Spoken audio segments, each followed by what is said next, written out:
Aleluia, aleluia, aleluia, aleluia.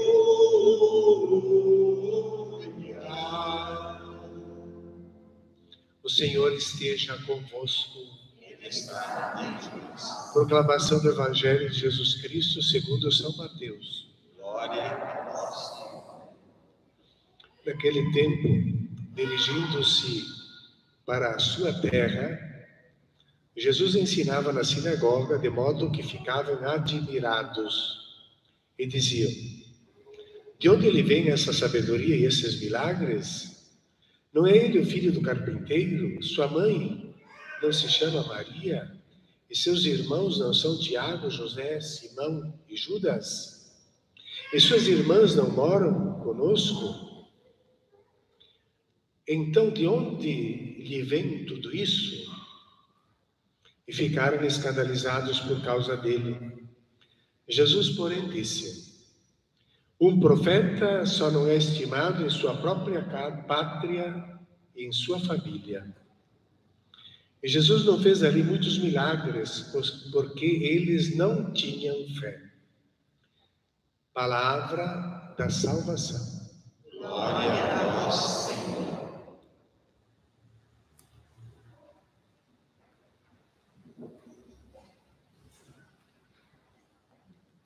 Irmãos e irmãs, um momento para meditarmos esta solenidade, essa festa, essa memória, uma festa para nós, São João Maria Vianney. Nós vemos já no Antigo Testamento, esse livro do Levítico, como isso é importante. E como Deus pede para a gente fazer festa, assim como o Conselho programou esta para fazermos hoje, aqui no salão, esse jantar depois, fazer festas, celebrações, e comereis pães ázimos durante 7 dias, e depois começa do primeiro mês, e vai enumerando várias solenidades, e passa ali por aquela da Páscoa, e dos pães ázimos, e depois da expiação, das tendas, e vai marcando as solenidades que o povo deve celebrar. E naquele dia não se pode trabalhar, e nem o escravo, e ninguém, e nem o animal. É para proteger a vida, Significa que a nossa vida precisa também de festa. E é isso que a liturgia deveria nos dar também, né? Alegria de viver, esperança, confiança, que Deus está caminhando conosco, né? Essa alegria teve aquele menino também, que São João Maria Vianney, que naquele tempo, né? Aliás, o comentário aqui diz alguma coisa que nem todos concordam, né? Superou os obstáculos de uma inteligência modesta e de turbulência, e da turbulência, sim, isso sim, turbulência política da Revolução Francesa, claro, né? E ali um dos estados que mandavam lá era o clero, possuía a maior parte das terras da França, mas essa superou os obstáculos de pouca inteligência, nem todos concordam. Acontece que João Maria Vianney, ele é um homem que foi alfabetizado durante aquela situação de revolução, de guerras, etc. Nem havia seminário, não podiam funcionar, era tudo um pouco clandestino, e foi alfabetizado já adulto. Então é claro que uma criança que deixa de aprender na idade certa vai ter mais dificuldades depois. E também a gente vê isso hoje em dia, né? Se eu vou aprender a dirigir automóvel com 50 anos, eu nunca vou ter a habilidade que tem um menino que começa com 12 anos, né? Tem as suas idades. Mas não é que ele era de inteligência modesta, porque nenhuma pessoa de inteligência modesta é capaz de revolucionar o mundo, se tornar um centro de atração, quando ele transformou a última paróquia, que era a de Ars, que ninguém queria saber, e num centro de peregrinação. E até que tiveram depois as ferrovias francesas, tiveram que colocar um trem que passasse por lá, tanta gente que tinha que passar por Ars, por causa deste homem. Não era um bobinho, não, era muito inteligente.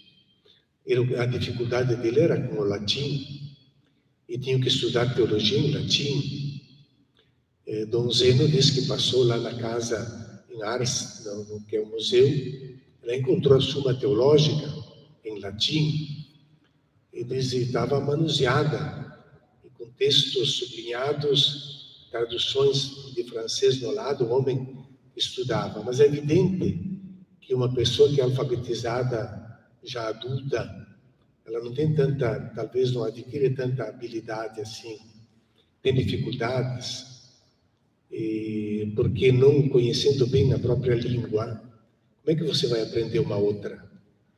Se eu não sei distinguir sujeito, verbo, predicado em português, como é que eu vou poder aprender o grego ou o hebraico? É impossível.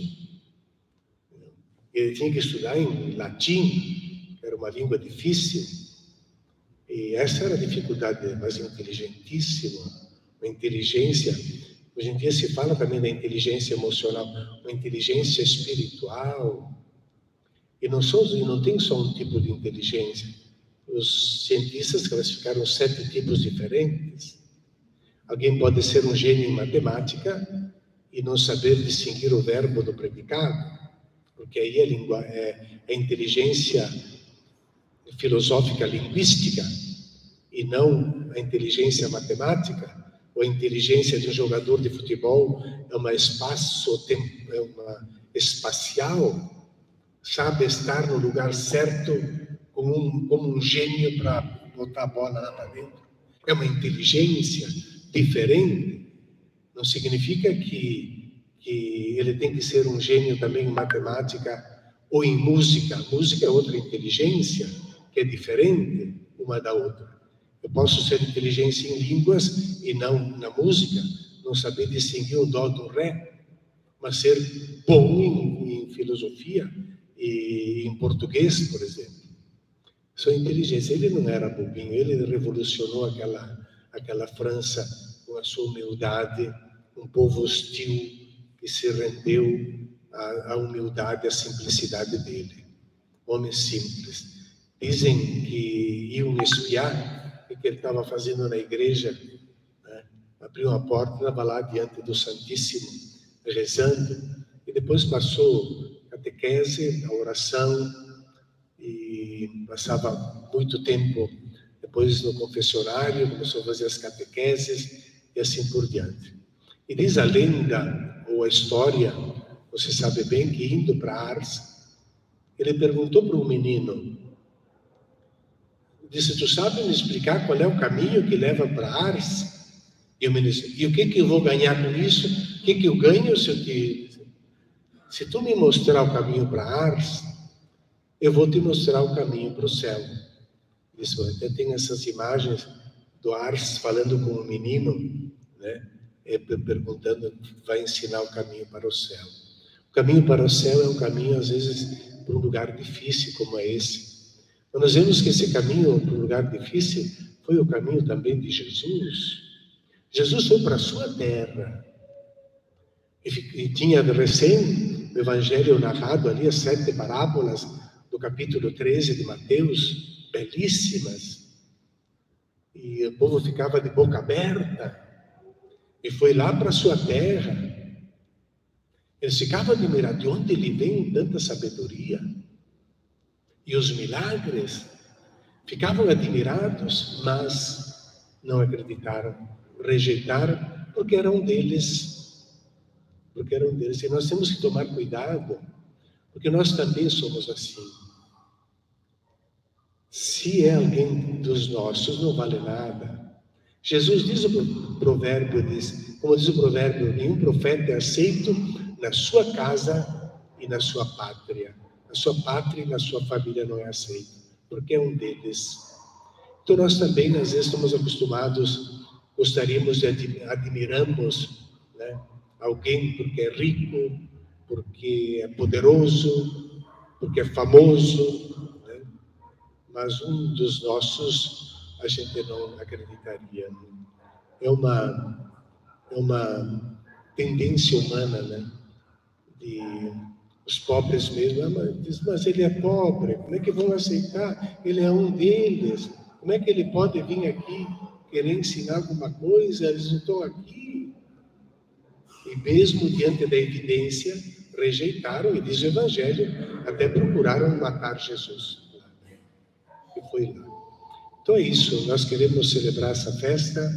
Nós sabemos que a igreja passa por momentos bastante difíceis no mundo de hoje. O número de padres diminui no mundo todo, e uma missão difícil, e também com tantos escândalos, etc. Não é uma figura muito em evidência, e muito sob suspeita, e não sem razão. Então, momentos difíceis. Mas a gente sabe também que uma comunidade que tem o padre é mais feliz. Tem um canto que diz, é mais feliz porque tem o padre. Se não precisa ser um gênio, não precisa ser muito inteligente, mas se tem uma pessoa simples, humilde, que reza, que faz as coisas com cuidado, a comunidade é mais feliz. Nós precisamos de guias, de padres, de gente que nos faça esperar no amanhã, crer em Deus, rezar, dobrar o joelho, celebrar um rito. Os ritos que, aliás, o Papa pede ele pede, coloca para o mês de agosto. Somos nos meses vocacional, e o Papa lá se encontrando com esses milhões de pessoas lá em Lisboa, né? Os desafios para o mês, ele diz: deixar-se encontrar por Ele, deixar-se encontrar por Jesus, e definir uma prática. Vejam aqui que coisa importante para os jovens, tá? Mas para todos nós. Definir uma prática concreta que renove o encontro pessoal com o Senhor. Uma prática concreta. O que nós vamos fazer o dia? O que eu vou fazer cada dia? Um momento de oração, reza do terço, frequentar a Sagrada Escritura, o Evangelho, meditar o Evangelho, a missa semanal. Mas vamos definir, o Papa pede definir uma prática concreta que renove o encontro pessoal com Jesus. Vianney teve esse encontro. E Dom Helder Câmara, ele disse que quando ele era menino, ele disse para o pai que queria ser padre. E o pai dele disse: não, mas ser padre não é fácil, meu filho. O padre e egoísmo não podem andar juntos. Isso não funciona. O padre tem que ficar longe do egoísmo. Tem que ser um homem que vai se dedicar de corpo e alma, né? O pai dizendo.